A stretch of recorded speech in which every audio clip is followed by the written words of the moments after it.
What's up? It's Chloe with Better Way Dogs, and I want to tell you about a book that is secretly about dog training. Cute by Nikil Saval. So this book is about the different ways that people have attempted to control the behavior of office workers by means of environmental management. This part specifically says anyone who works in an office spends an extraordinary amount of time thinking about the arrangement of offices, which is very familiar to me as a dog trainer. I think a lot about how to organize households. A lot of these workplace designers wanted the office workers to have what they called serendipitous encounters. In actuality, that didn't turn out to be the case. More like people were just bumping into each other rather than sharing ideas. This is, the best laid plans in our environmental management don't often work out how we think they're going to.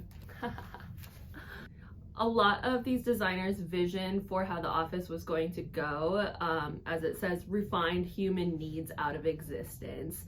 So in their head, these plans were made really well for people to be super efficient and work as a collective unit, but it didn't take into account that humans are human.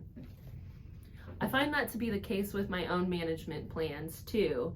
We can recommend baby gates and leashes all day, but it really is up to the humans what's going to go down. One of the designers named Frederick Taylor had claimed as scientific what had in fact been rooted in a personal obsession.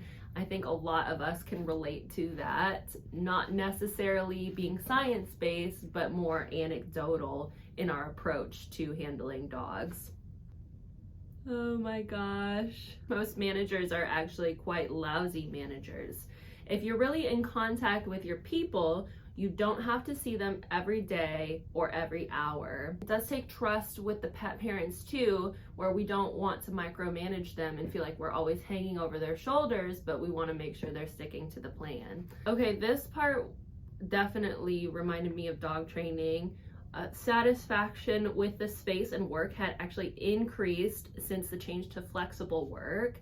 And I find that with the pet parents, if I'm able to be a little bit more adaptable and meet their needs a little bit better, they're more willing to do the training.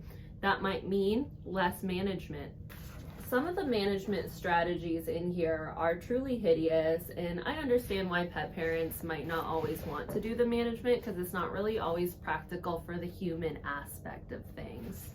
So I'm not gonna lie to you, this was a little bit of a textbook. It was a little bit of a challenging read, especially because I don't specialize in workplace history, but it was definitely interesting from a dog training perspective because management is one of those things that I tend to get hung up on.